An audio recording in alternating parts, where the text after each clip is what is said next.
Option Finance, la référence des professionnels de la finance, a organisé les deuxièmes rencontres à destination des entreprises le 30 juin dernier à Paris. Sous le titre « Entreprise, transformation, restructuration, financement », la journée a réuni plus de 500 décideurs d'entreprises et d'experts à la Maison des Arts et Métiers. Michel Barnier, commissaire européen en charge du marché intérieur et des services, a inauguré ces rencontres lors d'un discours centré sur les évolutions du contexte européen du financement des entreprises.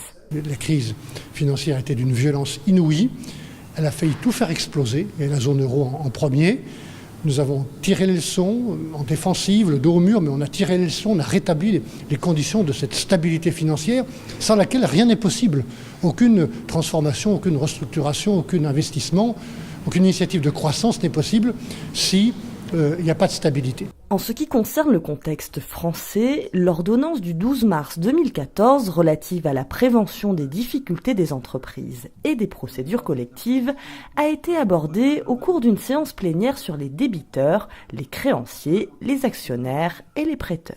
Je pense qu'il y a deux aspects importants dans cette ordonnance. Le premier aspect, c'est la capacité d'organiser des sessions en conciliation, donc le fameux PRIPAC conciliation, pour après les mettre en œuvre en redressement judiciaire. Je pense que ça va être un élément important dans notre boîte à outils.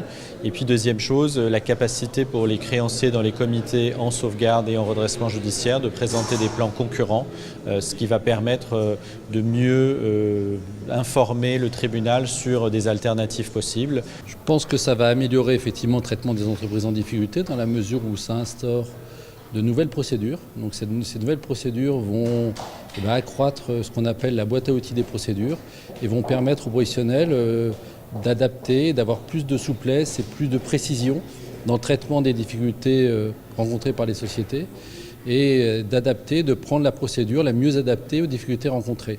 Après la séance plénière, 4 commissions en parallèle ont eu lieu sur des thèmes bien précis, comme par exemple les choix stratégiques pour transformer l'entreprise ou les procédures de traitement des entreprises en difficulté et des tribunaux de commerce. Le rôle du dirigeant, c'est de préserver le terreau, tel un jardinier, pour faire grandir cette innovation. Il doit être l'impulsion, il doit être le tuteur, il doit aider de nouvelles idées et il doit surtout ouvrir les esprits.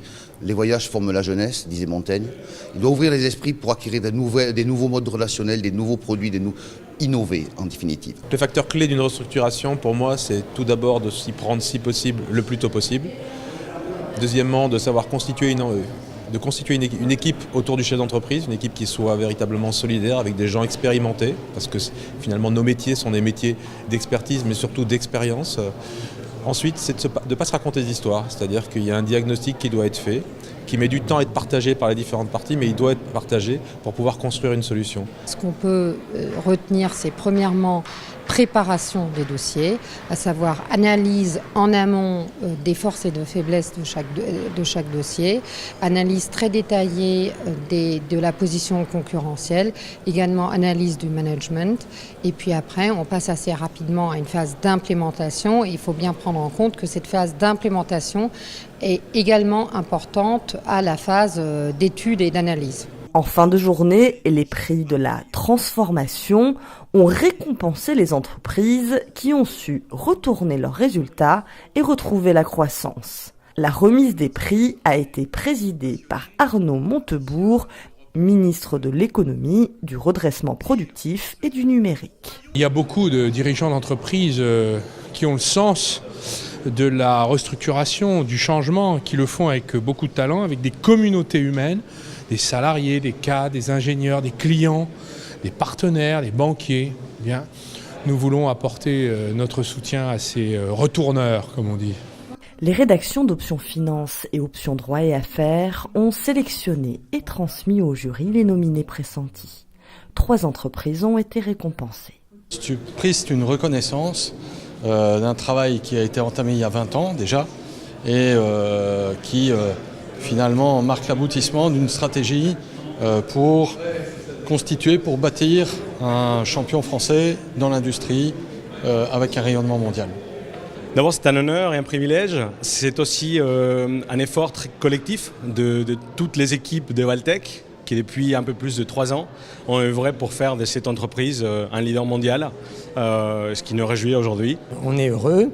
Le groupe est de nouveau sur la route d'une croissance de la performance récurrente. Et un prix comme celui-là, ça nous donne envie d'aller plus loin sur cette route. On parle de transformation au sujet du retournement, on parle de survie, on parle de gestion du changement difficile. Moi, je préfère parler de conquête. Le monde est en train de changer très vite. C'est une mine d'opportunités pour toutes nos entreprises et la transformation, ça consiste à aller les saisir. La journée s'est terminée avec un cocktail convivial, une occasion pour les participants et lauréats d'échanger autour d'un verre sur les différentes stratégies de transformation et restructuration et les performances sportives de l'équipe de France.